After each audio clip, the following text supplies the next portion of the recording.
साहेब बंदी सतनाम। तो आज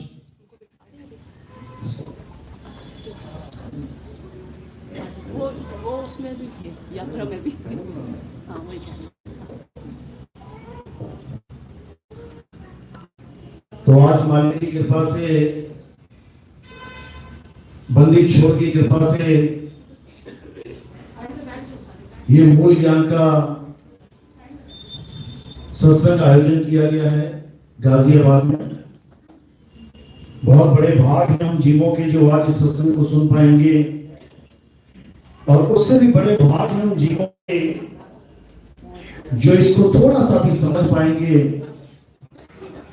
क्योंकि मालिक की कृपा होती है तभी ये सत्संग समझ में आता है, अन्यथा कोई भी जीव इस सत्संग को कभी भी समझ नहीं सकता। तो आज हमारे बीच में हमारे देश के आईपीएस अधिकारी अब सेवानिवृत्त हो चुके हैं और बहुत ही अच्छी सेवा इन्होंने हमारे देश की है। हम चाहेंगे कि ऐसी ईमानदार और बहादुर हमारे देश को मिले, ताकि हमारा देश आगे तरक्की करे और पूरे विश्व में हमारा देश विश्व गुरु बन के जाए। तो एक बार इनके लिए जोरदार तालियां। सतनाम सतनाम। अपने बारे में थोड़ा सा गुरु जी को प्रणाम करते हुए सतनाम। महाराज जी नितिन दास जी का बहुत नाम सुना, जो कबीर वाणी का जिस तरीके से प्रचार प्रसार आपके द्वारा पूरे भारतवर्ष और अंतर्राष्ट्रीय स्तर पर किया जा रहा है, उससे मैं भी प्रभावित होकर मैडम सीमा सरजवा जी से जब मेरी मुलाकात हुई, लेकिन मैं पहले जानता था, मैंने कई प्रोग्राम यहाँ पर देखे थे। इससे पहले जब चंद्रनगर क्लब में प्रोग्राम हुआ तो कई मेरे परिचित वहाँ पर जनपदों में मिले।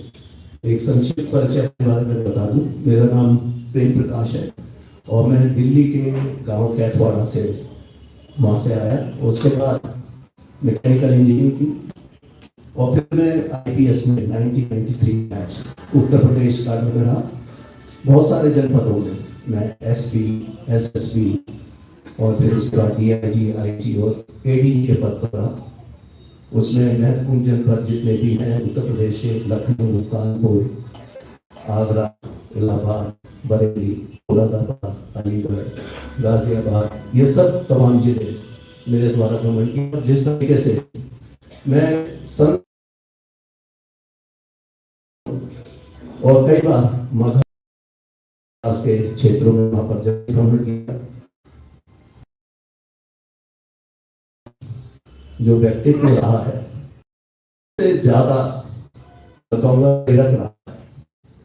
वो इतने क्रांतिकारी संत हैं और उनके बारे में आम आदमी को कई बार सुनने में, जानने में कई बार लगता है कि उनको समझ पूरी तरह से तभी आ पाता है जब हमें गुरु जी का आशीर्वाद मिले, या गुरु जी के द्वारा जब उन चीजों को एक्सप्लेन किया जाता है।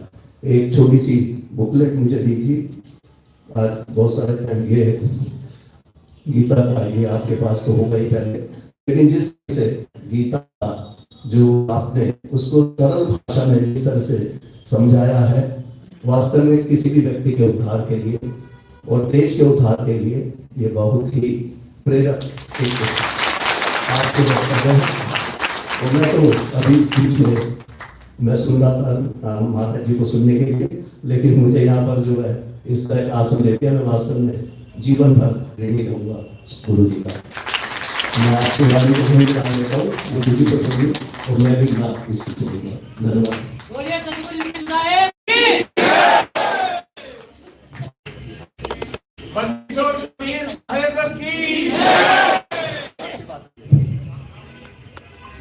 शहंशाह के शहंशाह की जय। संत शिरोमणि नितिन साहेब जी की जय। परम पिता परमात्मा की जय।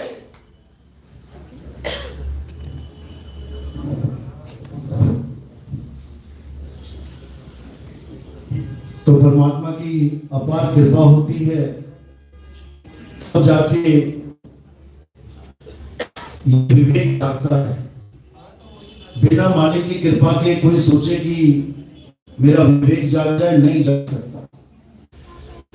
ज्ञान तो हो जाएगा, किताबें रट लोगे, ग्रंथ रट लोगे, श्लोक दोहे रट लोगे, लेकिन उस ज्ञान से कल्याण नहीं होगा, बल्कि एक ऐसा अहंकार पैदा हो जाएगा कि मुझसे ज्यादा कोई नहीं जानता। सर्वानंद एक ब्राह्मण था और यही सब करके वेद पुराण रट के हर प्रकार से अपने आप को सर्वश्रेष्ठ सिद्ध करने में पूरा जीवन बिता दिया। सर्वानंद से सर्वजीत बनना चाहता था, लेकिन जब कबीर साहब से उसका आमना सामना हुआ तब उसको अपनी असलियत पता लगी कि जितना मर्जी ग्रंथ पढ़ लो, जितने मर्जी वाणियां कर लो, पूरी रात वाणियां गाते रहो, इससे कल्याण नहीं होगा। इसलिए साहिब ने कहा, पोथी पढ़ पढ़ जग मूड़ा और भयो ना पंडित कोई, एक आखिर पीव का और बड़े सो पंडित हुए। तो आज उसी एक अक्षर महिमा गाई जाएगी, उसी एक अक्षर को समझाया जाएगा ताकि हम सब जीवों का कल्याण हो, पूरे विश्व का कल्याण हो। तो आज का सत्संग शुरू करने से पहले परमात्मा के नाम पे जयकारा लगाएंगे। बोलिए परमपिता परमात्मा की, सदगुरुबंदी छोड़ कबीर साहेब की, सदगुरु मदनपति साहेब की, सदगुरु गुलमपति साहेब की, दीवान राहपति साहेब, सदगुरु राम सेवक साहेब की, सदगुरु वैरागपति साहेब की, कबीरपुर धाम की, सभी संतों की, भक्तों की, इस गांव नगर बस्ती की, आज के आनंद की, सकल हंस को बंदगी सारे बंदगी।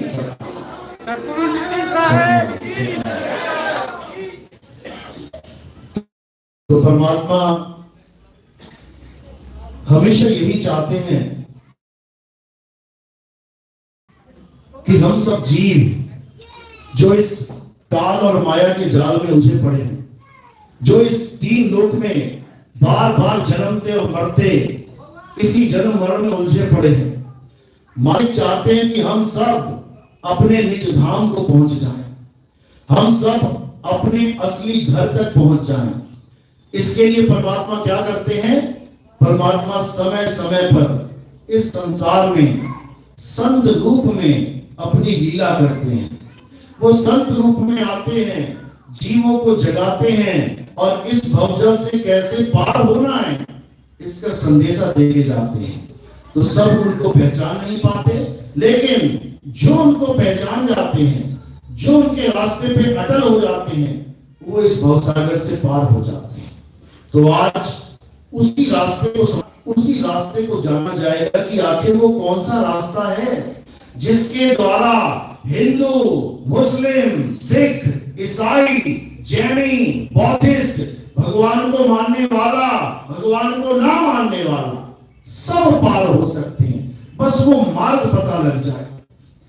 इस इंसान ने, आप यकीन मानो, ऐसी कोई चीज नहीं छोड़ी जिसके द्वारा उसे परमात्मा की प्राप्ति हो। हर चीज कर डाली, हर चीज कर डाली। उसने नाम जप लिए, उसने तपस्या कर ली, उसने भूखे रह के व्रत कर लिए, उसने लेट लेट के हजारों किलोमीटरों की यात्रा कर ली, उसने बड़े बड़े पहाड़ नाप लिए, बड़े बड़े जंगल नाप लिए, बड़ी बड़ी नदियों की परिक्रमाएं कर ली। ऐसा कुछ नहीं छोड़ा जो उसे परमात्मा तक पहुंचने में मदद ना करे। सब कुछ कर डाला। यही सोचता रहा कि शायद ये करने से परमात्मा मिल जाएगा, शायद वो करने से परमात्मा मिल जाएगा। यही उसकी सबसे बड़ी भूल थी, यही सबसे बड़ी भूल थी, क्योंकि उसने अपने मन के द्वारा जो उसको समझ में आया उसने करना शुरू कर दिया। जबकि करना क्या था? केवल एक चीज करनी थी। क्या? सत्य और असत्य का निबेड़ा करना था, बस इतना ही करना था। अगर इतना काम कर लेता तो यकीन मानो इतने सारे धर्म बने बैठे हैं, इतने सारे पंथ चल रहे हैं, इतने सारे भगवान बन बैठे हैं, इनकी किसी की जरूरत ही नहीं थी।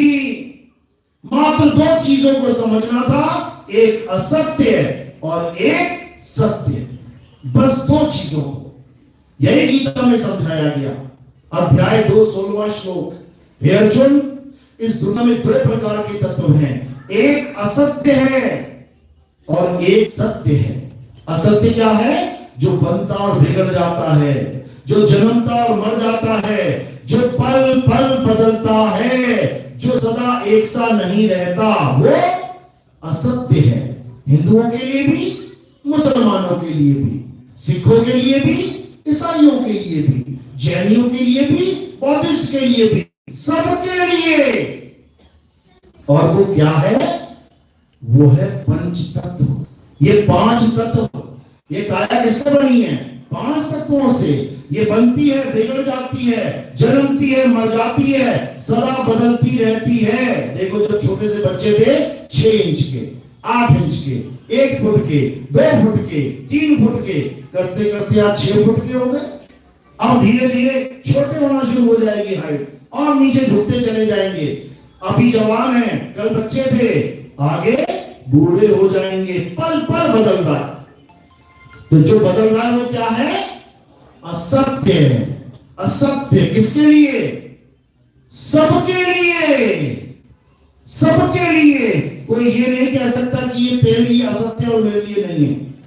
अगर यहाँ पे एक जहर की बोतल रख दी जाए तो किसके लिए जहर है? वो सबके लिए। अगर यहाँ पे अमृत की बोतल रख दी जाए तो किसके लिए अमृत है? वो सबके लिए।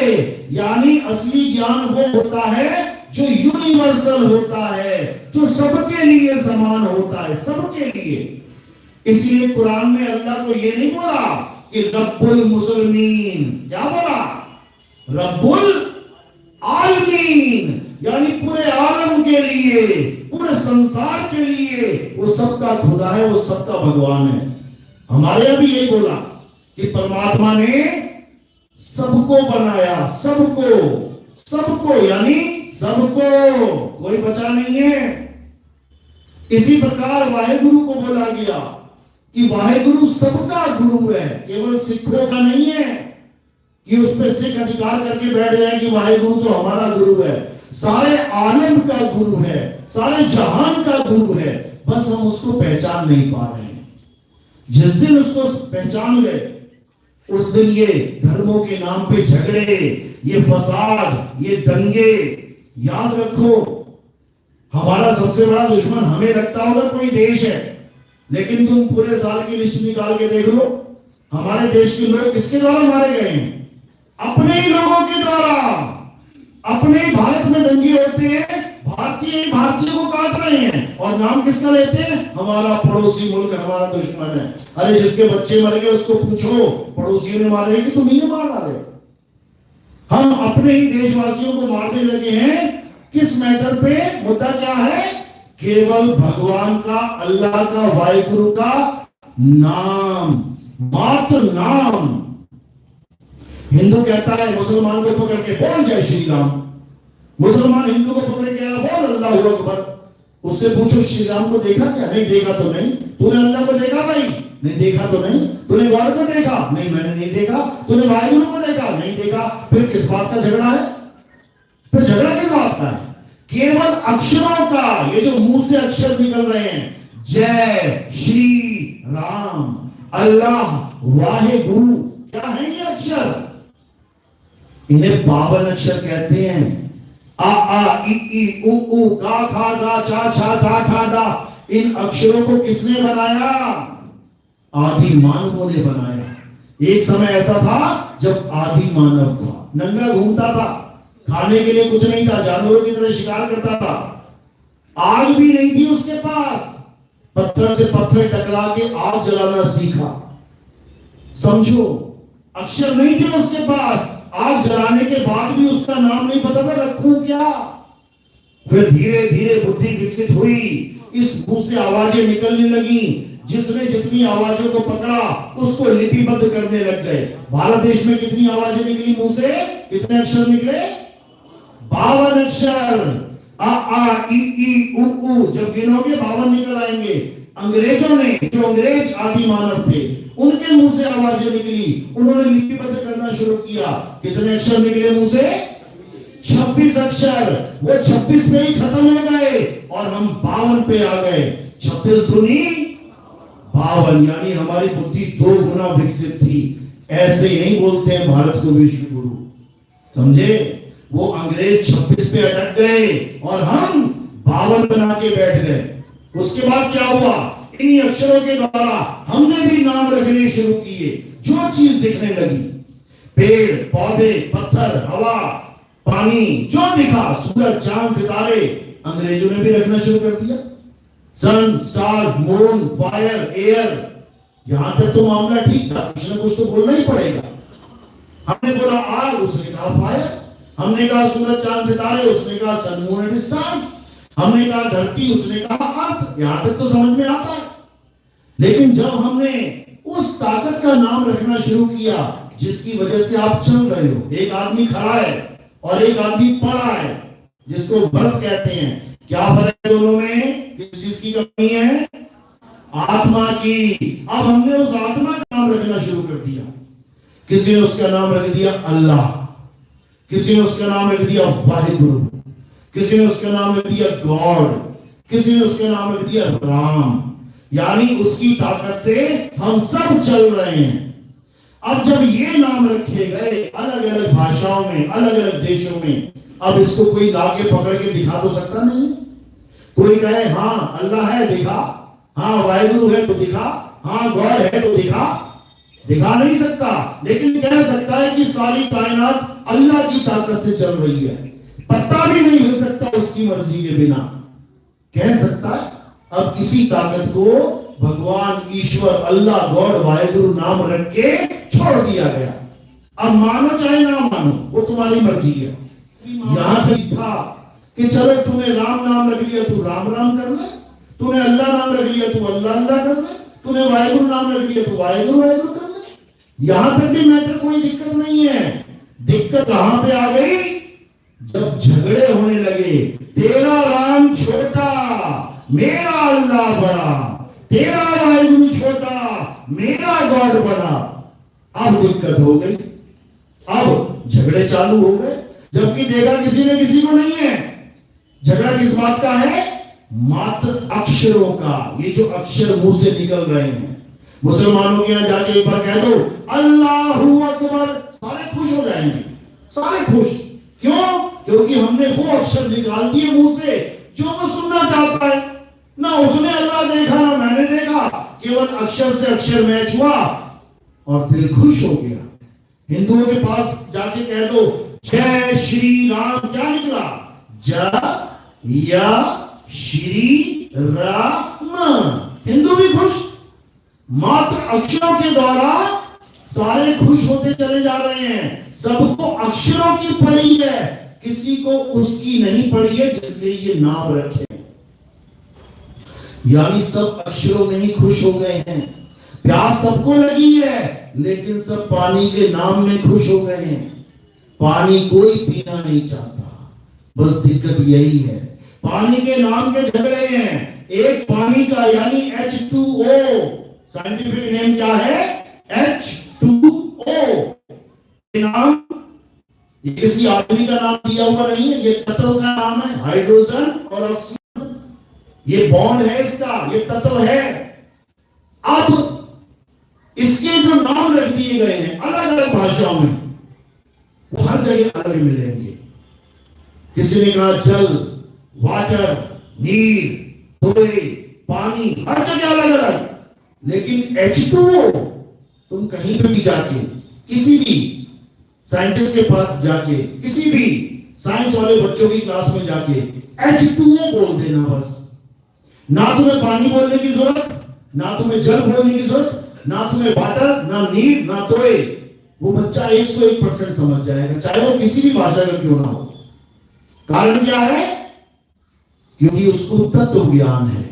उसको पता है H2O इज इक्वल टू जल, वाटर, नीर, तोए, पानी, कुछ भी कह लो। वो तत्व ज्ञान लेके बैठा है और तुम केवल नाम लेके बैठे हो। इसीलिए झगड़ा चल रहा है, इसीलिए झगड़ा चल रहा है। तो ये झगड़ा कैसे शुरू हुआ है? 52 अक्षरों से। तो कबीर साहब ने इसी 52 पर जोरदार प्रहार किया, क्योंकि अगर इस बीज को खत्म कर दिया गया तो आगे पेड़ नहीं बनेगा। यानी अगर तुम्हें ये समझ में आ जाए कि 52 से काम नहीं बनेगा, तत्व ज्ञान से काम बनेगा, तो सारे झगड़े खत्म। फिर तत्व की बातें होंगी, फिर 52 की बातें नहीं होंगी, क्योंकि 52 की बातें केवल जीव से शुरू होके कान तक खत्म हो जाती है। मैंने बोला राम और तुमने सुना राम, हो गया काम। आगे आगे ना मैं जानू कौन है राम, ना वो जाने कौन है राम। तो हमने क्या करना है? हमने 52 से परे उस तत्व ज्ञान को जानना है। हे अर्जुन, जो इस तत्व ज्ञान को जान जाता है, जो इस सत्य को जान जाता है, जो आत्म तत्व को जान जाता है, उसके लिए जीवन में कुछ जानना शेष नहीं रह जाता। वो तत्व से मुझे जान लेता है, वो तत्व से ही मेरा रूप हो जाता है, उसे तत्व ज्ञानी कहते हैं। तो असत्य क्या है? ये शरीर असत्य है, और शरीर से पैदा होने वाली हर वस्तु असत्य है। जैसे ये स्माइल पैदा हो रही है, ये रोने का चेहरा पैदा हो रहा है, आंसू निकल रहा है, ये लाल निकल रही है, ये 25 प्रकृतियां यही हैं। 5 तत्व की 25 प्रकृतियां, 3 गुण यही हैं।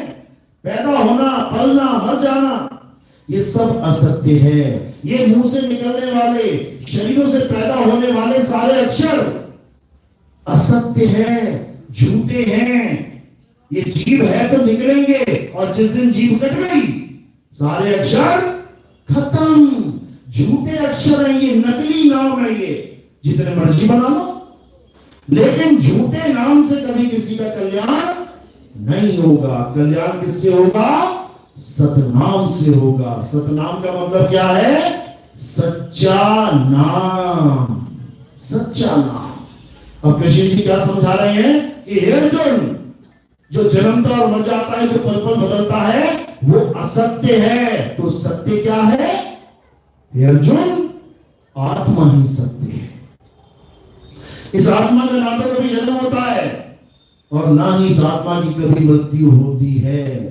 ये आत्मा अजन्मा है, नित्य है, शाश्वत है, अचल है, अडोल है। ये सदा सदा स्थिर रहने वाला है। इसका कभी ना तो जन्म होता है, ना कभी मृत्यु होती है। इसी को बोला है, नैनम छिंदन्ति शस्त्राणि नैनम दहति पावका न चैनम क्रोधं तापे न शोषति मारुता। हे अर्जुन, इस आत्मा को ना तो कोई शस्त्र काट सकता है, ना अग्नि जला सकती है, ना वायु सुखा सकती है, ना जल भिगो सकता है। इस आत्मा का कोई कुछ नहीं बिगाड़ सकता। तो पूजनीय क्या है, शरीर या आत्मा? बस इसी को समझना है। जहां जहां कृष्ण जी ने आत्मा की बात करी, सबने ढक दिया, छुपा दिया, और जहां उन्होंने कहा कि मेरी शरण में आ जा, उसको उजागर कर दिया और शरीर की शरण में भेज दिया। किसकी शरण में भेज दिया? शरीरों की शरण में भेज दिया कि कृष्ण जी की मूर्तियां बनाओ, कृष्ण जी की फोटो लगाओ, कृष्ण जी एक इंसान है, उनकी पूजा करो। जबकि वो कह कह के थक गए गीता में, हे अर्जुन, गलती से भी मुझे एक नर रूप में इंसान मत समझ लेना। ये इंसान मेरा रूप नहीं है, नहीं है। तो क्या है मेरा रूप? मेरा रूप अविनाशी आत्मा है। आत्मा है मेरा रूप। ये शरीर, ये मैं नहीं हूं। ऐसे पता नहीं कितने शरीर मैंने धारण करके छोड़ दिए। सबसे पहला अवतार मत्स्य अवतार, मछली का शरीर धारण करके छोड़ दिया, तो मुझे मछली मत समझ लेना। दूसरा अवतार कुर्म अवतार, कछुए का शरीर धारण करके पूरा समुद्र मंथन करके छोड़ दिया, मुझे कछुआ मत मान लेना। वो केवल शरीर है, जो मैंने धारण किया और छोड़ दिया। तीसरा अवतार वरा अवतार, मुझे कहीं वरा मत, जंगली सुअर मत मान लेना, मैं वो भी नहीं हूं। चौथा अवतार नरसिंह अवतार, आधा आदमी आधा शेर, मुझे कहीं गलती से नरसिंह मत मान लेना, मैं वो भी नहीं हूं। अगला अवतार वामन अवतार, अगला अवतार परशुराम अवतार, अगला अवतार राम अवतार, अगला अवतार कृष्ण अवतार। जब इंसान वाले अवतार लेने लग गया तो तुमने पक्की मोहर ही लगा दी कि मैं इंसान ही हूं। जब मैं मछली नहीं, जब मैं कछुआ नहीं, जब मैं बड़ा नहीं, जब मैं आधा आदमी आधा शेर नहीं, तो मुझे इंसान बनाने वाले तुम कौन हो भाई? ये इंसान का चोला तो मैंने धारण किया है और ये भी छोड़ जाऊंगा। छोड़ा कि नहीं छोड़ा? कृष्ण जी आए, पूरी लीला करी और उसके बाद पैर में तीर लगा, शरीर का नाश हुआ, शरीर को छोड़ के अपने धाम को चले गए। शरीर वहीं पड़ा रहा और धाम को कौन चला गया? बस इसको समझना है, इसको समझना है। यानी वो एक ताकत है जो सारे शरीरों को चलाकर भी शरीर नहीं कहलाता। ये करंट दिख रहा है ना तुम्हें, ये सारे पंखों को चलाने के बाद भी पंखा नहीं कहलाता। हमने कैसे उस करंट को पंखा बना दिया, हमने कैसे उस आत्मा को शरीर बना के बुझवा दिया। दो आंखें, दो कान, नाक, हाथ, पैर, ये परमात्मा का स्वरूप नहीं है, ये आत्मा का स्वरूप नहीं है, ये नाशवान देह का स्वरूप है, ये असत्य स्वरूप है। हे अर्जुन, जो अपनी आत्मा में रमण करते हैं, अध्याय 3 17वां श्लोक, शरीरों में नहीं, शरीरों में रमण नहीं करना है। जो अपनी आत्मा में रमण करते हैं, जो अपनी आत्मा में तृप्त हैं, जो अपनी आत्मा में संतुष्ट हैं, उनके लिए कोई धार्मिक कर्म कर्तव्य लागू ही नहीं होता। यानी उसके ऊपर कोई कुछ लाद ही नहीं सकता धर्म के नाम पे। उसको अच्छे से पता है क्या होता है धर्म। यानी अपनी सूरत को, अपने ध्यान को अपनी आत्मा में लगाना है, तुम्हें अपने स्वरूप में समाना है। और जब तुम अपने स्वरूप को जान जाओगे तो तुम में और कृष्ण जी के स्वरूप में कोई भेद नहीं है। जो तू सो हम। हे अर्जुन, मेरे 4 प्रकार के भगत हैं।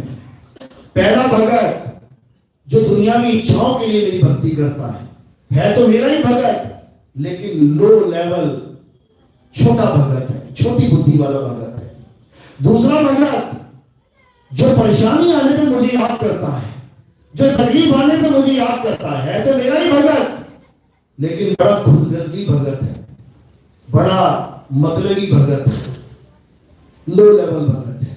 तीसरा भगत जो मेरी लीलाएं देख के आकर्षित होता है, जो जिज्ञासावश मुझे जानने की कोशिश करता है, वो मेरा तीसरा भगत है। ये जितने अंग्रेज दिखाई दे रहे हैं तुम्हें, ये तीसरे नंबर के भगत हैं। ये लीलाएं देख देख के कृष्ण जी ने पूरा पहाड़ उठा लिया एक उंगली पे। क्या बात है! कृष्ण जी ने बकासुर को मार दिया, कृष्ण जी ने कंस को मार दिया। क्या बात है! ये केवल जिज्ञासावश आ रहे हैं मेरी लीलाओं को देख के, मेरी भक्ति करने के लिए। ये भी लो लेवल भगत हैं। लेकिन जो चौथा भगत है वो ज्ञानी भगत है। वो मेरी लीलाओं को देख के आकर्षित नहीं होता, वो केवल काम पड़ने पे मुझे याद नहीं करता, वो दुनिया की इच्छाओं के लिए मुझे याद नहीं करता। वो तत्व ज्ञानी होता है, वो मुझे तत्व के द्वारा जानने की कोशिश करता है, वो मेरे सत्य स्वरूप को पहचानने की कोशिश करता है, और वो ही मुझे यथार्थ में जान सकता है कि मेरा स्वरूप क्या है। अन्यथा जो मुझे आदमी मानते हैं वो कभी मुझे जान ही नहीं सकते। अरे कृष्ण जी को छोड़ो, तुम अपने माँ बाप को नहीं जान पाए, तुम अपने पिता को आदमी और माता को औरत समझते रहे, लेकिन जब वो शरीर छोड़ के जाते हैं तो आदमी और औरत नीचे पड़े रह जाते हैं और जाने वाला अजर और अविनाशी जीव चला जाता है। कहां समझ पाए माता पिता को? ये पढ़ी है माता, ये पढ़ा है पिता, और कह क्या रहे हो? मेरी माता ने शाम 6 बजे शरीर छोड़ दिया, मेरे पिता ने शाम 6 बजे शरीर छोड़ दिया। तो पिता ने जब शरीर को छोड़ा तो पिता थोड़े नहीं मरा, मरा कौन? शरीर जिसको छोड़ा गया, जिसको छोड़ा वो मरा, जिसने छोड़ा वो अमर है। और गाते भी हो, ईश्वर अंश जीव अविनाशी। अविनाशी का मतलब क्या होता है? मर जाना। अविनाशी मतलब अजर अमर अविनाशी। अमर है वो कभी नहीं मरता। और जो उसको मरा हुआ समझता है, अर्जुन, जो आत्मा को मरा हुआ समझता है या आत्मा किसी को मार देगी ऐसा समझता है, ये दोनों ही अज्ञानी हैं। ये नहीं जानते भी आत्मज्ञान को। इसलिए कबीर साहब ने भी बार बार समझाने की कोशिश करी कि तुम जिसकी पूजा कर रहे हो वो शरीर है, वो नाशवान तत्व है, तो किसकी पूजा करनी है? आत्मदेव की। कबीर साहब क्या कहते हैं? जल में नींद प्यासी, मोहे देखते आवे हासी, आत्मज्ञान बिना नर भटके, कभी काबा कभी काशी। कहते चाहे हिंदू है, चाहे मुसलमान, चाहे काबा घुमाए, चाहे काशी चला जाए, जब तक उसे आत्मज्ञान नहीं हो गया तब तक उसकी कभी मुक्ति नहीं हो सकती, तब तक वो कभी परमात्मा को प्राप्त नहीं कर सकता। तो 1% सत्य है, मानो चाहे ना मानो, वो तुम्हारी मर्जी। इसी को गुरु ग्रंथ साहब में बोला गया कि आत्मदेव पूजिए, गुरु के सहज सुभाए, आत्मेनो आत्मेदि प्रतीक देखकर ही पर्चा पाए। गुरु ग्रंथ साहब में कह रहे हैं कि अगर किसी को पूजना है तो किसकी पूजा करनी है? आत्मदेव पूजिए। बताओ कौन पूज रहा है? किसी भी गुरुद्वारे में चले जाओ, नीचे से लेके ऊपर तक, और किसी भी पार्टी को कहो कि मुझे आत्मदेव पूजना है। क्यों? क्योंकि गुरबाणी में लिखा है। गुरबाणी में लिखा है आत्मदेव पूजिए। मैं कैसे पूजूं? कैसे पूजूं आत्मदेव को? आत्मदेव है कहां? तो आपको क्या बता दिया जाएगा? वाहेगुरु वाहेगुरु जपो। अरे जपने की बात नहीं चल रही है, बात पूजने की है। जपने की तो मुझे कहीं जाने की जरूरत ही नहीं है, मुझे खुद इतने नाम पता है भगवानों के। राम क्या नहीं पता है? पता है। अल्लाह पता है, वाहेगुरु पता है, गॉड पता है, ओम नमः शिवाय पता है, हरे कृष्ण। तो मुझे गुरु धारण करने की जरूरत क्या है? मैं तो कहीं पर भी बैठ के नाम जपता हूं। फिर क्यों बार बार बोला जा रहा है कि बिना गुरु ज्ञान न उपजे? नाम तो बिना गुरु के मेरे पास पहले से ही है, लेकिन ज्ञान नहीं हो सकता। गुरु ज्ञान देता है, गुरु नाम नहीं देता। नाम कौन देता है? नाम कौन देता है? जपी। जपी जप करवाएगा तुमसे, जो खुद माला लेके बैठा है। राम राम राम राम राम राम राम राम। मुसलमान है तो अल्लाह अल्लाह अल्लाह अल्लाह अल्लाह। सिख है तो वाहिगुरु वाहिगुरु वाहिगुरु वाहिगुरु। ईसाई है तो गॉड गॉड हालेलुया हालेलुया। ये क्या लेके बैठे हैं? केवल अक्षर, अक्षरों का खेल है ये सारा। ये अक्षर किससे बन रहे हैं? जीव से। 52 अक्षर कबीर साहब समझा रहे हैं।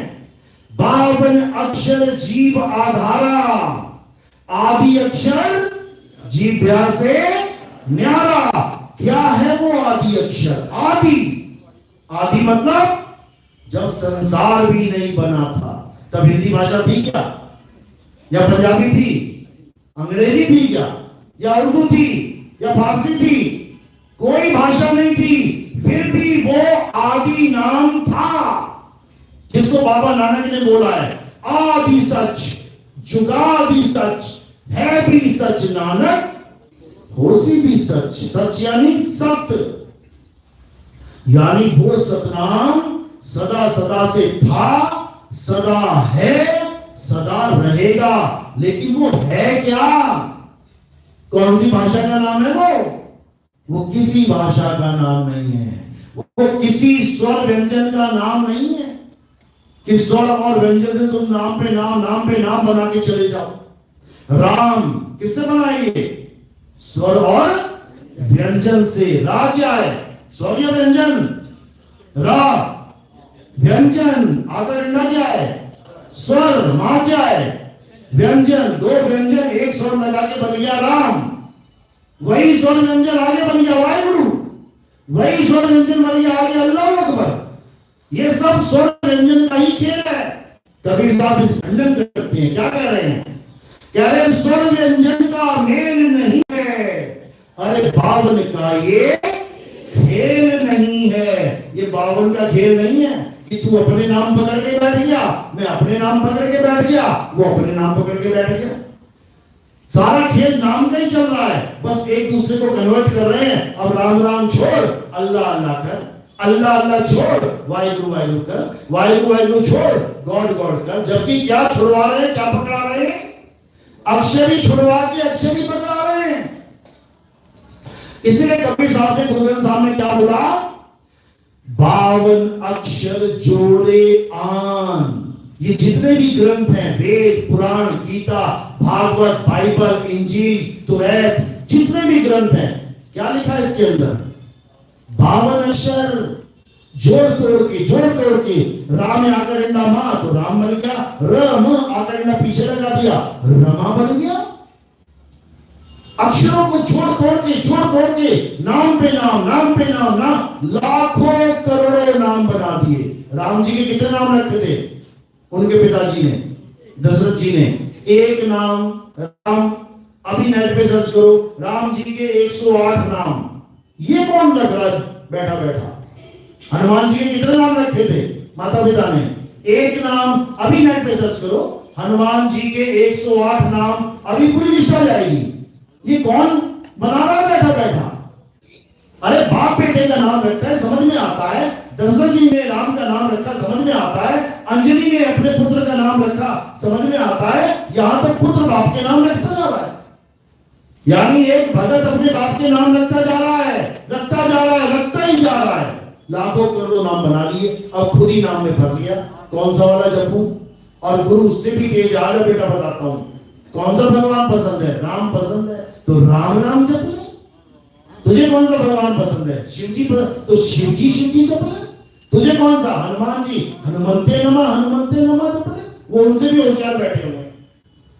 लेकिन कबीर साहब ने ऐसा बिल्कुल नहीं कहा। वो क्या कहते हैं? बिल्कुल एक टूक में समझा रहे हैं वो कि ये है 52 अक्षर यानी असत्य नाम, और ये है आदि अक्षर यानी सतनाम। तो क्या कह रहे हैं? 52 अक्षर लोक त्रय, सब कुछ इन्हीं माही, और ये आखर खिल जाएंगे, वो आखर इनमें नहीं। यानी 52 अक्षरों में जितने भी नाम आते हैं, ये इंसानों के द्वारा बनाए गए नाम हैं। किसी ने हिंदी में बना लिए, किसी ने पंजाबी में बना लिए, किसी ने अरबी में, जापानीज में, चाइनीज में, मंगोलीज में, पुर्तगीज में, स्पेनिश में, डच में, फ्रेंच में, दुनिया भर के नाम बना लिए। फंस गया नामों के चक्कर में। अब कैसे निकलेगा? जब पूरा गुरु उसके जीवन में आ जाएगा। पूरे गुरु का क्या काम होता है? यही काम है, यही 9 मन धागा उलझेया और कहो कौन सुलझाए। अरे सतगुरु ऐसा सुलझाया कि फिर उलझाना जाए। ये काम ही सतगुरु का है। तुम्हें इन नामों के जाल से निकालने का काम ही सतगुरु का है। कबीर साहब समझा रहे हैं, अरे कोटि नाम संसार में, इनसे मुक्ति ना होए, और गुप्त नाम सतपुरुष का बूझे बिरला कोई। यानी इस संसार में इतने नाम है, और हर गुरु तुम्हें इसी नाम को जपवाने में लगा देगा। हिंदू के पास चले गए तो राम राम रटवा देगा, मुस्लिम के पास चले गए तो अल्लाह अल्लाह जपवा देगा। लेकिन सतगुरु ऐसा नहीं करता। सतगुरु क्या करता है? सतगुरु नाम छुड़वा देता है। क्या कहते हैं? सोई गुरु पूरा कहावे, जो 2 अक्षर का भेद बतावे, एक छुड़ावे एक लखावे, तब प्राणी निज घर को जावे। यानी सतगुरु कौन होता है? जो एक छुड़ावे। कौन से नाम छुड़वाएगा? ये 52 अक्षरी नाम, ये बोलने लिखने पढ़ने वाले नाम छोड़ दो। हिंदू है तो राम राम छोड़ दो, मुसलमान है तो अल्लाह अल्लाह छोड़ दो, सिख है तो वाहिगुरु वाहिगुरु छोड़ दो, ईसाई है तो गॉड गॉड छोड़ दो। तो करे क्या? हे अर्जुन, जो अपनी आत्मा को जान लेते हैं, जो अपनी आत्मा को पहचान लेते हैं, जो गुरु के द्वारा आत्म ज्ञान को धारण कर लेते हैं, उनका जन्म मरण सदा सदा के लिए खत्म हो जाता है। अध्याय 4 24वां श्लोक पढ़ो, क्या कहती है गीता? हे अर्जुन, ये तत्व ज्ञान जो मैं तुम्हें समझा रहा हूं, ये सत्य ज्ञान जो मैं तुम्हें समझा रहा हूं, इसको प्राप्त करने के लिए तुम ऐसे तत्वदर्शी संत की शरण में जाओ। किसकी शरण में? तत्वदर्शी संत। ये मंत्र जपने वाले संतों के लिए नहीं बोला कि वृंदावन में जाके राधे राधे करने लग जाओ। बताओ, ये किसी कुरान पढ़ने वाले के लिए नहीं बोला कि अल्लाह अल्लाह करने लग जाओ या किसी और नाम को जपने लग जाओ। उन्होंने तत्वदर्शी संत क्यों बोला? क्योंकि तत्वदर्शी का मतलब जिस दिन तुम्हें समझ में आ जाएगा, तुम्हारे सारे पर्दे खुल जाएंगे। तत्वदर्शी का मतलब ये नहीं होता कि कोई मंत्र देने वाला संत, कभी नहीं। तत्वदर्शी कौन होता है? हे अर्जुन, जो सत्य तत्व का बोध करा दे, जो सत्य तत्व का ज्ञान समझा दे, जो सत्य तत्व से रूबरू करवा दे, उसे तत्वदर्शी संत कहते हैं। और वो तो क्या है? आत्मा ही वो तत्व है। यानी जिस आत्मा की वजह से हिंदू राम राम बोल रहा है, जिस आत्मा की वजह से मुस्लिम अल्लाह अल्लाह बोल रहा है, जिस आत्मा की वजह से सिख वाहिगुरु वाहिगुरु बोल रहा है, जिस आत्मा की वजह से ईसाई गॉड गॉड बोल रहा है, तो इन नामों को नहीं पकड़ना है। जिसकी वजह से ये नाम निकल रहे हैं, उस वजह को पकड़ ले, उस वजह को पकड़ ले। जिस दिन उस वजह को पकड़ लेगा, उस दिन तेरा कल्याण हो जाएगा। इसलिए कबीर साहब ने बोला, जाम के महल में बोलता राम है। बोलता राम बोला है, बोल नहीं बोला। बोलता राम अलग है और बोल अलग है। हम बोल को पकड़ बैठे हैं, इसको त्याग देना है। कबीर साहब क्या कह रहे हैं? जहां बोल तहां अक्षर आवा, और जहां अबोल तहां मन न रहावा। गुरु ग्रंथ साहब में अंग नंबर 340 में ये वाणी है, पढ़ देना अच्छे से। कह रहे जहां बोल, यानी तेरा मुंह खुलते ही जैसे ही तूने कुछ बोला, तो क्या आ गया सामने? अक्षर। अक्षर आ गया तेरे सामने, हिंदी का, पंजाबी का, उर्दू का, फारसी का। लेकिन जहां अबोल, यानी वो जो अबोल है, जिसको कोई बोल नहीं सकता, तहां मन ना रहावा, उसको तू समझ नहीं पा रहा है, वो तेरे मन को नहीं पा रहा है। बोल अबोल मति है सोई, और जिन ये लखाओ सो बिरला कोई। कहते ये सारे बोल कहां से आ रहे हैं? इसी अबोल से बोल उग रहे हैं, इसी आत्मा से सारे अक्षर पैदा हो रहे हैं। ये आत्मा खुद को नहीं जान पा रहा है और अपने पैदा किए हुए अक्षरों को पकड़ के बैठा हुआ है।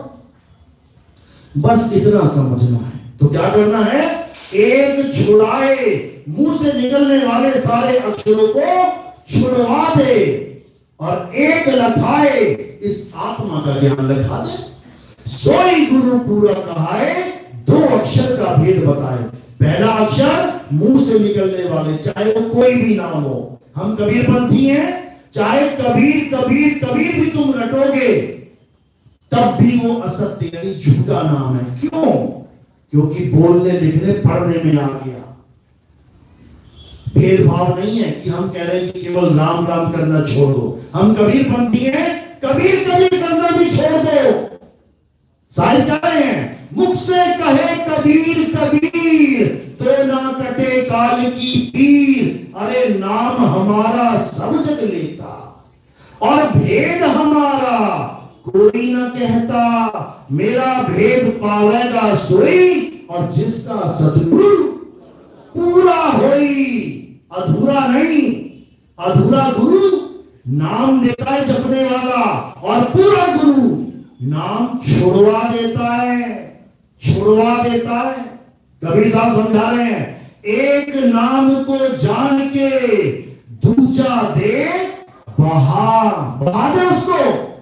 जो भी नाम तू लेके बैठा है परमात्मा के, सारे बहा दे और किसे जान? उस एक सतनाम को जान। सतनाम का मतलब क्या है?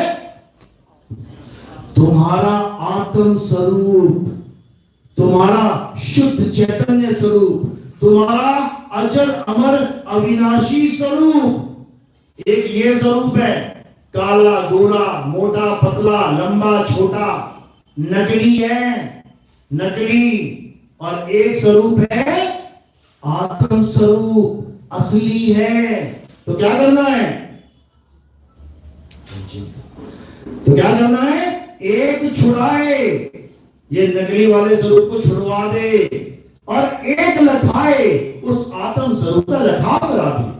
जैसे ही आत्म स्वरूप का लखाव होगा तो तुम्हें क्या फायदा होगा? जैसे ही तुम्हें आत्म ज्ञान होगा, क्या फायदा होगा?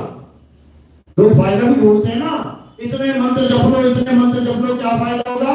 तुम्हारे काम धंधे चलने पड़ेंगे, तुम्हारी दुकानें चल पड़ेंगी, तुम्हारे घर में खुशियां आने लग जाएंगी, तुम्हारे बच्चे बढ़िया पढ़ाई करने लग जाए। ये भी खुशियां हैं, ये भी ढूंढता है आदमी, ये भी फायदे ढूंढता है। ठीक है, नाम जपने से मिल गया, कोई बात नहीं, लेकिन सारी खुशियां मिलने के बाद भी क्या कोई अमर हो जाएगा? सारी दुनिया की कारें तुम्हारे घर में खड़ी हो जाएं और अगले दिन तुम मर जाओ। सारी दुनिया की दौलत तुम्हारे घर में आ जाए और अगले दिन तुम मर जाओ। बताओ क्या फायदा होगा तुम्हें? कोई फायदा नहीं हुआ, कोई फायदा नहीं हुआ। लेकिन आत्मज्ञान से क्या फायदा होगा? जैसे ही तुम्हें बोध हो जाएगा कि तुम एक आत्मा हो, तुम्हें समझ में आ गया, तुम्हें अनुभव हो गया कि तुम एक आत्मा हो, तो तुम क्या हो गए? अब आत्मा हो गए। अब कब मरोगे? 10 साल, 20 साल, 50 साल, 100 साल, लाख साल, करोड़ साल, अरब साल, खरब साल, अरे युगों युग बीत जाएंगे। युगों की भी मृत्यु हो जाएगी, मृत्यु की भी मृत्यु हो जाएगी, लेकिन तुम अमर हो जाओगे। तो कबीर साहब का, कृष्ण जी का, सारे संतों का यहां ज्ञान समझाने का मकसद ये नहीं है कि तुम्हारे धंधे चल पड़े, तुम करोड़पति बन जाओ, तुम ऐसे हो जाओ, तुम। उनका मकसद है कि तुम अमर हो जाओ। अमर, कबीर साहब समझा रहे हैं, अमर करूं सतलोक पठाऊं, ताते बंदी और कहाऊं। कहते हैं हमारा भगत वो है जो अमर हो जाए। अमर, जो अमर ही नहीं हो पाया, कहते हैं धिक्कार है उसके जीवन पे। इंसान चोले में आके भी अमर नहीं हो पाया। हनुमान जी क्या है? मर गए क्या? अमर हैं, अमर। अमर का मतलब क्या होता है? जो कभी ना मरे, कभी भी ना मरे। तो राम जी चले गए, कृष्ण जी चले गए, पैर में गिर गया, जल में समाधि ले ली, इस सेवक अमर कैसे हो गया? ये कोई नहीं जानता। ये तब जान पाओगे जब हनुमान जी के गुरु जी के बारे में समझोगे वो कौन थे। हनुमान जी के गुरु जी ने उनको जो ज्ञान दिया वो अमरता का ज्ञान था। हनुमान जी को आत्म ज्ञान हुआ, तब वो अमर हुए। हनुमान चालीसा पढ़ो, सबसे पहले किसका नाम आना चाहिए था? राम जी का, लेकिन किसका आ गया? गुरु जी का। श्री गुरु चरण सरोज रज, निज मन मुकुर सुधार, बंदा लगवर जसू, जो दायकू फलचार। तो गुरु जी के बारे में जानो पहले। हनुमान चालीसा पढ़ रहे हो, पहली लाइन में श्री गुरु चरण ढूंढो, कहां है गुरु के चरण? जिस दिन तुम्हें गुरु के चरण मिल गए, उस दिन तुम भी अमर हो जाओगे, तुम भी अमर हो जाओगे। याद रखना, गुरु के चरण बताने के लिए ही ये सारे सत्संग चल रहे हैं। ध्यान मूल गुरु रूप है, पूजा मूल गुरु पांव। ये पांव समझ लेना गुरु जी के, ये मिट्टी के पांव हैं, लेकिन जो असली गुरु के पांव होते हैं, अमर पांव है वो अमर। वो जन्म मरण में नहीं आते, वो बनने बिगड़ने में नहीं आते। उसी चरणों की धूल हमें चाहिए और हम अजर अमर अविनाशी हो जाएंगे। तो इतनी सी बात समझने में पूरा पूरा जीवन बीत जाता है मेरे भाई। कृष्ण जी को समझने में पूरा जीवन बीत जाएगा, कबीर साहब को समझने में पूरा जीवन बीत जाएगा, लेकिन अगर समझना चाहो तो 2 लाइनों में समझ सकते हो। क्या है कबीर? साहिब कहते हैं, अरे कबीर कबीर क्या करे, तू खोज अपन शरीर और 10 इंद्रियां बस में कर, तू आप याद कबीर। ये 10 इंद्रियां क्या हैं? यही 10 रथ हैं। राम जी के पिताजी थे ना दशरथ। दशरथ का मतलब क्या होता है? 10 इंद्रियों का रथ। ये है 10 इंद्रियों का रथ।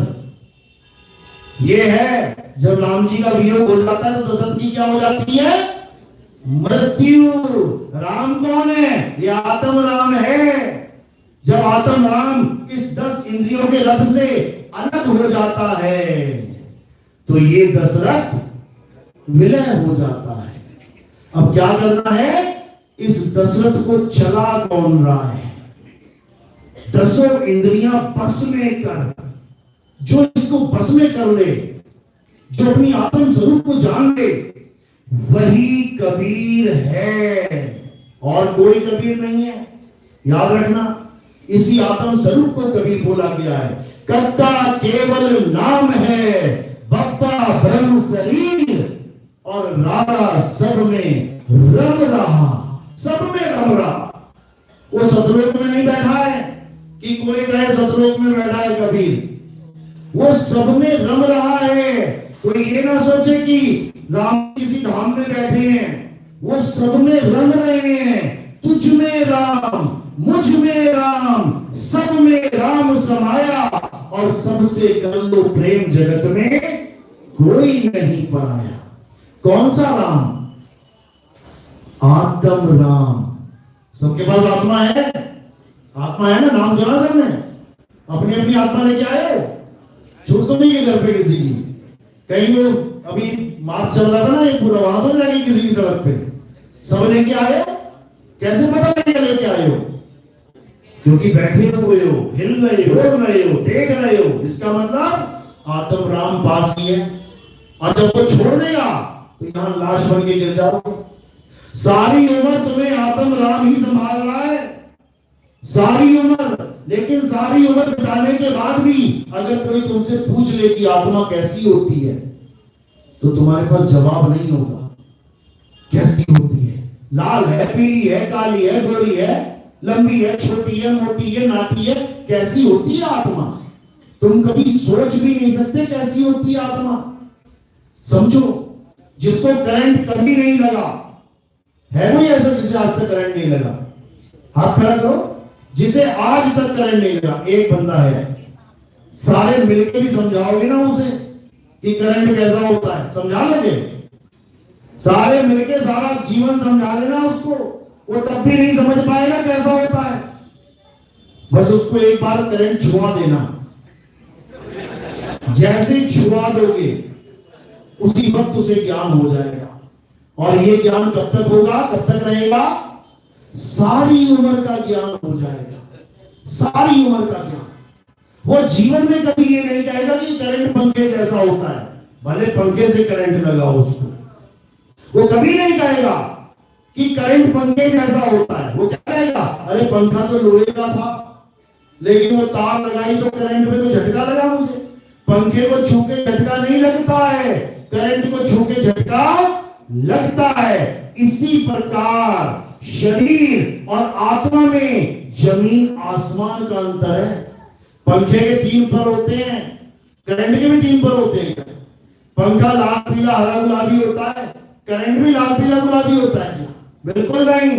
पंखा बड़ा छोटा होता है, करंट भी बड़ा छोटा होता है क्या? बिल्कुल नहीं। इसी प्रकार आत्मा और शरीर में यही भेद है। शरीर लाल गुलाबी हो सकता है, शरीर बड़ा छोटा हो सकता है, शरीर काला गोरा हो सकता है, शरीर कैसा भी हो सकता है, लेकिन आत्मा एक है, सब में एक है। उसी आत्मदेव को जानना है, उसी आत्मा को पहचानना है, उससे ही सबका कल्याण होगा। इसके अलावा और कोई रास्ता नहीं है। आत्मज्ञान का मतलब बिल्कुल भी ये नहीं है कि तुम किसी और का नाम जपो। हिंदू है तो सोच रहा है मैं राधे राधे राधे राधे 8 करोड़ बार जप लूं तो मुझे आत्मज्ञान हो जाएगा, 10 करोड़ बार जप लूं तो आत्मज्ञान हो जाएगा। मुसलमान सोच रहा है मैं अल्लाह हूं अल्लाह हूं अल्लाह हूं करता रहूं मुझे आत्मज्ञान हो जाएगा। वाहिगुरु वाहिगुरु करके सिख सोच रहा है मुझे आत्मज्ञान, कभी नहीं हो सकता, क्योंकि आत्मज्ञान का मतलब ही नहीं समझ में आया किसी को। आत्मज्ञान का मतलब क्या होता है? आत्म का मतलब क्या होता है? आत्म, जहां पर भी आत्म लग जाए समझ जाना बात किसी और के लिए नहीं, बात तुम्हारी चल रही है। कैसे? अभी कोई कहे कथा लिखो राम जी की, तुम राम जी की लिख दोगे, श्याम जी की तुम श्याम जी की। अगर कोई कहे आत्म कथा लिखो, अब किसकी लिखोगे? अपनी कथा। आत्म लगते ही सारा माहौल ही बदल गया, आत्म लगते ही सबसे दृष्टि दूर हो गई, और कहां पे दृष्टि रुक गई? खुद पे। आत्म शब्द जुड़ते ही सारा संसार पराया हो जाता है, आत्म शब्द जुड़ते ही सारी कहानी तुम पर आ जाती है। गली नंबर 5 में एक आदमी ने आत्महत्या कर ली। कितनों को मार दिया उसने? किसी का कत्ल किया क्या उसने? हत्या हुई ना वहां पे? किसी ने किसी को मारा क्या? क्या हुआ वहां पे? हत्या तो हुई, लेकिन किसकी? खुद की। खुद की हत्या हुई। किसने की? खुद ने। आत्म लगते ही हत्या का मामला ही बदल गया। वैसे कहो ना हत्या हो गई तो शक किस पे जाएगा? किसी और पे। और जब बोल दिया आत्महत्या, अब किसी पे शक नहीं जाएगा, क्योंकि आत्म लगते ही सारा माहौल ही बदल गया। इसी प्रकार कोई बंदूक लेके बैठा है, उसको पूछो क्यों रखी है, वो क्या कर रहा है? आत्म रक्षा के लिए। मतलब गरीब वालों को बचाना है क्या? किसके लिए? आत्म रक्षा, अपनी रक्षा के लिए। इसी प्रकार आत्मनिर्भर, आत्मनिर्भर का क्या मतलब है? कटोरा लेके पड़ोसी को पास जाना है। आत्मनिर्भर का मतलब है खुद पे निर्भर हो जाना। इसी प्रकार आत्म कल्याण यानी खुद का कल्याण करना। इसी प्रकार आत्म ज्ञान यानी खुद का ज्ञान प्राप्त करना, किसी और का नाम नहीं जपना। कि कोई तुम्हें कहे राम राम जपने तुझे आत्म ज्ञान हो जाएगा, झूठ बोल रहा है। कोई कहे राधे राधे कर ले आत्म ज्ञान हो जाएगा, झूठ बोल रहा है।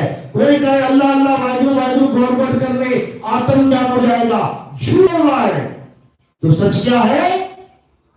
जिस दिन तुझे तेरा ज्ञान देने वाला कोई गुरु मिल गया, मेरा ज्ञान यानी मेरी आत्मा का ज्ञान। हे अर्जुन, तू और मैं और ये सारे राजा महाराजा, हम शरीर नहीं है, हम आत्मा हैं। ये बताने वाला जब गुरु मिल गया तो समझ जाओगी अब आत्मज्ञान होके रहेगा। तो आत्मज्ञान का मतलब है सारे नामों को छुड़वा देना और हमें हमारा निज नाम दे देना। इसे आत्मज्ञान कहते हैं। कबीर साहब क्या कह रहे हैं?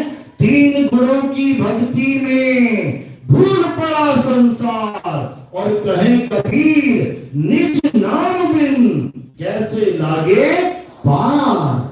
निज नाम बिन, यही बुल्ले शाह कह रहे हैं। क्या कह रहे हैं? कोई नाम न जाने मेरा, नानक साहब कह रहे हैं। बुल्ले शाह क्या कह रहे हैं? बुल्ला की जाना मैं कौन, यानी बुल्ला सबको जानता है, सबको, केवल खुद को नहीं जानता। बुल्ला की जाना मैं कौन, तो मुझे मेरा ज्ञान देने वाला गुरु जब मिलेगा तब मैं जान पाऊंगा आखिर मैं हूं क्या। इसी के लिए बड़ी बड़ी किताबें लिखी पड़ी हैं। Who am I? मैं कौन हूं? और उसके बाद कहां फंस जाते हैं? जाके ध्यान समाधि में। मैं कौन हूं कैसे पता लगेगा? आंखें बंद करके समाधि में चले जाओ, कभी जीवन में पता नहीं लगेगा। आंखें बंद करके क्या ढूंढ रहे हो? अंधेरे में ढूंढोगे कुछ ना कुछ। अभी कोई कहे कि आंखें बंद करके समाधि करो, तो आंखें बंद करके कहां देख रहे हो? अंधेरे में। अब अंधेरे में कोई चीज दिखेगी तो क्या लगेगा, अरे मिल गई मिल गई मिल गई। तो जिसको देख रहे हो क्या वो तुम हो सकते हो? इतना सा खेल है। जिसको मैं देख रहा हूं क्या वो मैं हो सकता हूं? कभी नहीं। तो मेडिटेशन करके सारी उम्र बीत जाएगी, अंधेरे में प्रकाश को देखते सारी उम्र बीत जाएगी। अंधेरे और प्रकाश का तो ज्ञान हो जाएगा, लेकिन आत्मज्ञान नहीं हो सकता। आत्मज्ञान कब होता है? जब दिखने दिखाने वाली सारी चीजों को छुड़वा दिया जाए। एक कुत्ता कमरे में बंद है, कितने कुत्ते हैं? एक कुत्ता कमरे में बंद है, कितने कुत्ते हैं? एक। उसके आगे शीशा लगा दिया गया, अब कितने कुत्ते हो गए? दो वाला कौन है? अभी भी एक ही कुत्ता है, कुत्ता एक ही है, लेकिन आगे क्या लग गया? शीशा। अब शीशे में क्या दिख रहा है?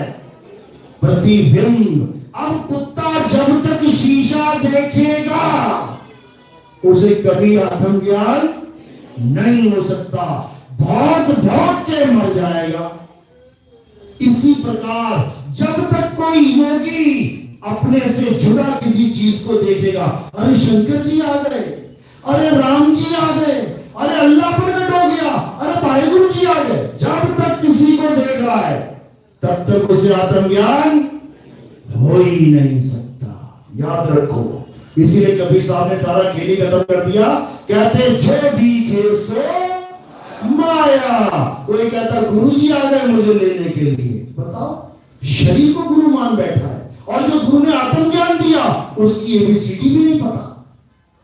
इसलिए अब क्या करना है? अब कहीं नहीं आना और कहीं नहीं जाना। अरे ना कहीं आना और ना कहीं जाना, आपे में आप समाना। यानी हे अर्जुन, तू अपने संसार से अपने ध्यान को हटा, अपनी काया माया से अपने ध्यान को हटा और क्या कर? एक कछुए की तरह अपने ध्यान को अपनी आत्मा में स्थिर कर ले। यानी कछुआ अपने हाथ पैर फैला देता है, गर्दन पूंछ फैला देता है, लेकिन जब उसे खतरा लगता है वो उन्हें अपने अंदर समा लेता है और वो सेफ मोड में चला जाता है। इसी प्रकार जब तुम्हारा अंत समय आएगा, तुम्हारी मृत्यु आएगी, तुमने भागना नहीं है। अगर तुम भागना शुरू कर गए तो यमदूत पकड़ पकड़ के मारेंगे तुम्हें। आज तक कोई नहीं भाग पाया, एक भी नहीं भाग पाया। बिल्कुल नहीं भागना है। क्या करना है? सूरत बांध स्थिर करो, आठों पैर हुजूर, अचल हो जाना है। अगर तुम चले तो तुमसे लाख गुना करोड़ गुना फास्ट चलता है काल भगवान। मन की गति पता है ना कितनी है? तुम्हें पकड़ के दबोच लेगा कहीं भी। अब क्या करना है? अब चलना नहीं है। कछुआ चलेगा तो मरेगा। एक कछुआ जा रहा था गांव में, बड़े मजे से जा रहा था, चार कुत्ते आ गए।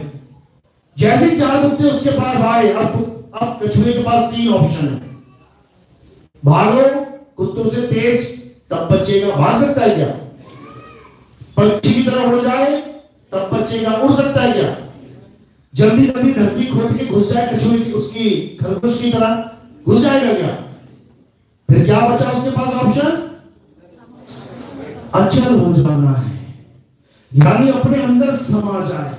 अब कुत्ते आएंगे और चक्कर काटेंगे, वो कहां चला गए, और वो कहां होगा?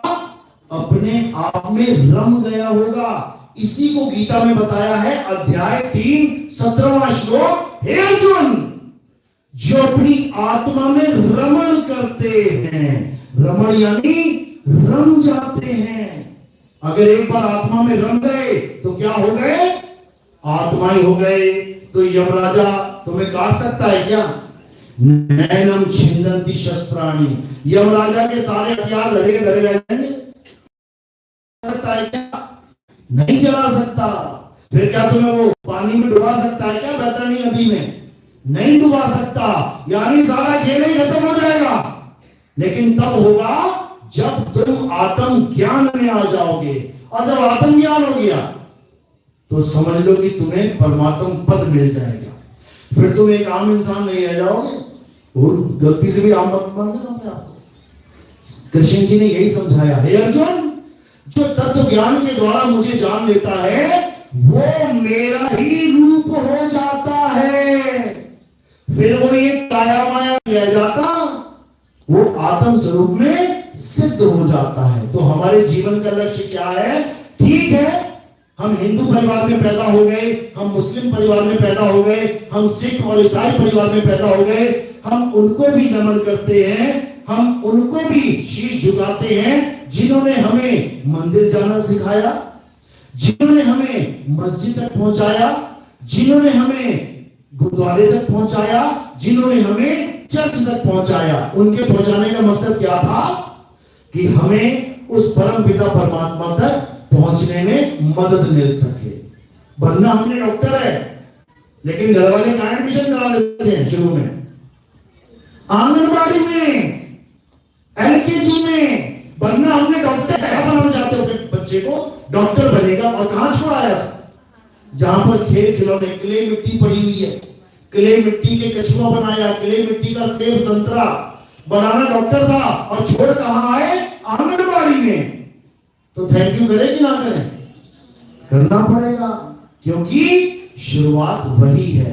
ये हमारा जो मंदिर है ये हमारी शुरुआत है, ये हमारे देश की जो मस्जिदें हैं ये हमारी शुरुआत है, ये हमारे चर्च और ये हमारे गुरुद्वारे हैं, ये हमारी पहली पौड़ी, पहली शुरुआत है। लेकिन मंजिल नहीं है, मंजिल नहीं है। मंजिल क्या है? आत्म ज्ञान ही हमारी मंजिल है।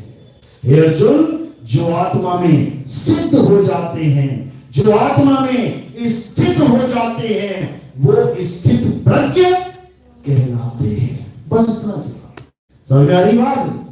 ये हवा में जा रही है। किस किस को समझ में आ रही? हाथ खड़ा करो। बहुत बढ़िया। अभी त्योहार आने वाले हैं, सब मंदिर में मिलोगे तुम लोग, भूल जाओगे आत्मा क्या थी। लेकिन ऐसा नहीं है भाई, इस ज्ञान को समझना है, क्योंकि समय बहुत कम है।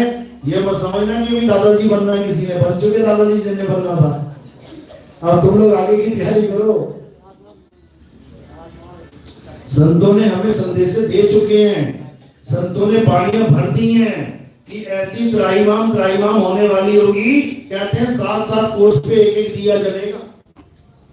उससे पहले इस पूरे आत्म ज्ञान को बच्चे तक पहुंचा देना है। एक भी मेरे देश का बच्चा ऐसे नहीं मरना चाहिए कि उसको पता ही ना हो कि क्या करना है। समझ लो, चाहे वो हिंदू का बच्चा है, चाहे मुसलमान का बच्चा है, चाहे सिख का बच्चा है, चाहे ईसाई का बच्चा है, वो हमारे देश का बच्चा है, वो हमारा बच्चा है। यानी जब पता लग गया कि यहाँ पे बाढ़ आने वाली है, तो गांव में, शहर में, देश में एक भी ऐसा बच्चा नहीं बचना चाहिए जिसे हम तैरना ना सिखा दें। सबको तैरना सिखाना है। इसका नाम भवसागर ऐसी नहीं रख दिया। संतों ने क्या नाम रखा है? भवसागर। सागर कैसे जाएंगे? कैसे पार करेंगे? तैर के। तैरना एक कला है, मृत्यु एक कला है। ये नहीं होता आएगी देखी जाएगी, आएगी देखी जाएगी वाले हॉस्पिटलों के चक्कर काटते हैं। डॉक्टर साहब देख लो, एक बार देख लो, अब कहां गई आएगी? आएगी देखी जाएगी।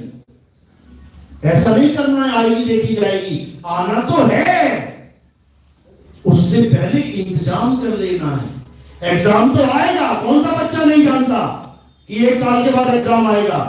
लेकिन पास कौन होता है?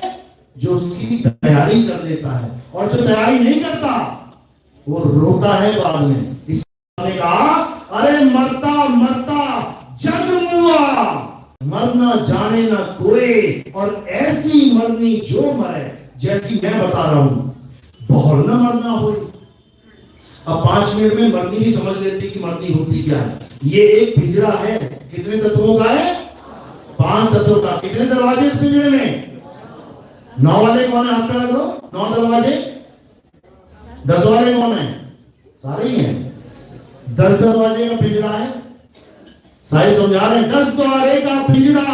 अरे तामे बोले कौन, और रहने को अचरज है, उड़े सोच रज कौन। कहते ये 10 द्वारे का पिंजरा है। 9 द्वार कहां है इसके? 9 खुले हुए हैं। कौन से 9 द्वार हैं? 2 आंखें, 2 कान, तो नाक के छेद, एक मुख, 7 हो गए। 7 दरवाजे इस चेहरे चेहरे में ही हैं और बाकी 2 दरवाजे लिंग और गुदा, वो नीचे के द्वार हैं। इन्हीं 9 द्वारों से सारा संसार इस पिंजरे को छोड़ता है। सारा संसार इन्हीं 9 द्वारों में से प्राण त्याग देता है। किसी का पेशाब निकल जाएगा, किसी की लैट्रिन निकल जाएगी, किसी के नाक से ब्लड निकलेगा, किसी के कान से ब्लड निकलेगा, किसी की आंखें बाहर आ जाएंगी, किसी की जीभ बाहर आ जाएगी। 9 द्वारों से निकल गए तो कहां चले जाएंगे? 1,84 में। अब एक दरवाजा और है, वो गुप्त द्वार है जिसको दशम द्वार कहते हैं। दशम द्वार से भी निकल गए तो कहां चले जाएंगे? राजपाट में चले जाएंगे। साईं समझा रहे हैं 9 द्वारे संसार सब और 10वें योगी साध, एकादश खिड़की बनी कोई जाने संत सुजान। यानी दशम द्वार से निकलने पर भी मुक्ति नहीं होगी। मुक्ति कैसे होगी? 11वें द्वार में समाने से। तो जब सद्गुरु मिलेगा तो क्या करेगा? तुम्हें दशम द्वार का ज्ञान देगा, 9 द्वारों से तुम्हारा ध्यान हटवा देगा। 9 द्वार नहोतर फीके रस अमृत 10वें चुईजे। यानी दशम द्वार के पार वो रस अमृत कैसे मिलेगा? अमृत का मतलब वो नहीं जो देवता अमृत लेके घूम रहे थे, वो नकली अमृत था, नकली था वो। असली अमृत क्या है? असली अमृत है आत्मा।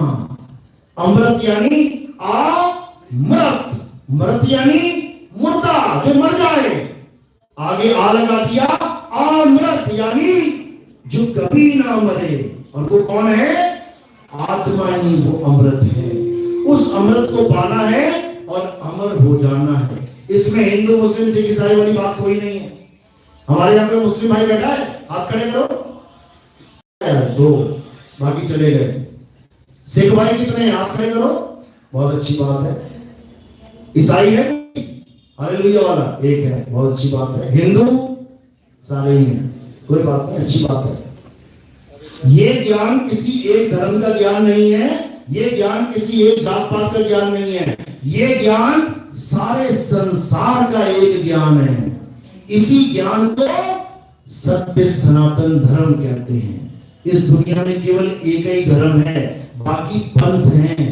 एक धर्म कौन सा है? सत्य सनातन धर्म। इसका मतलब क्या होता है? जो सदा सदा रहे उसे सत्य सनातन धर्म कहते हैं। क्या शरीर सदा रहेगा? तो शरीर की पूजा करने वाला कभी सनातनी हो सकता है क्या? क्या पत्थर सदा रहेगा? पत्थर की पूजा करने वाला सनातनी हो सकता है क्या? आत्मा सदा रहेगी तो आत्मा की पूजा करने वाला ही सनातनी है। बोलिए सत्य सनातन धर्म की सदा हो जय हो। साईं बंधु सतनाम। तो आज का सत्संग यही समाप्त करते हैं और आगे जो प्रोग्राम है नाम दीक्षा का, प्रथम दीक्षा वाले हाथ खड़ा करें, बहुत अच्छी बात है। दूसरी दीक्षा वाले ये भोजन भंडारा जब हो जाएगा उसके बाद होगी। अब आरती का समय, आरती कैसे करते हैं समझ लो। हमारे यहाँ किसी पत्थर की पूजा नहीं होती है, हमारे यहाँ किसी कैलेंडर फोटो की पूजा नहीं होती है, हमारे यहाँ आत्म देव की आरती होती है, हमारे यहाँ आत्मा की आरती होती है। आत्मा की आरती कैसे करेंगे? आत्मा पकड़ के लानी पड़ेगी क्या? मेरे पास आत्मा है, थैंक यू। इसी आत्मा की पूजा करेंगे क्योंकि हमारे यहाँ संतों को, गुरुओं को या भगवानों को शरीर नहीं मानते।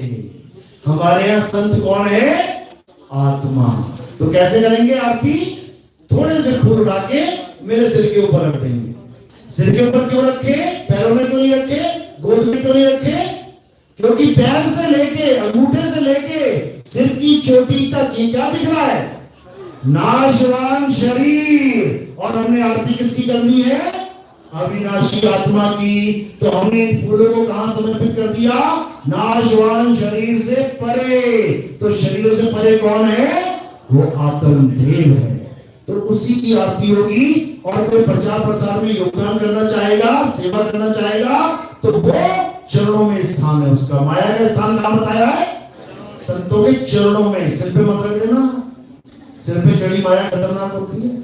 इस माया का हम क्या करते हैं? हमने कोई आश्रम नहीं बनाया, हम आश्रमों के खिलाफ हैं। अगर इस देश का बेड़ा गर्क किसी ने किया है तो सबसे बड़ा बेड़ा गर्क आश्रमों ने किया। समझो, आज इतनी जमीनें किसी के पास नहीं है, लाखों लाखों किलोमीटरों की जमीनें खरीद ली बाबा लोगों ने। भजन गाने मन लागे मेरे यार फकीरी में। कितने का फकीर है पता है? 4 करोड़ का फकीर है। कौन कौन बनना चाहेगा 5,000 करोड़ का फकीर? सबके यहाँ खड़े हो जाएंगे। यहाँ पर कोई आश्रम नहीं है, आश्रम ना हमने बनाया है, ना हम कोई आश्रम अपने लिए बनाएंगे।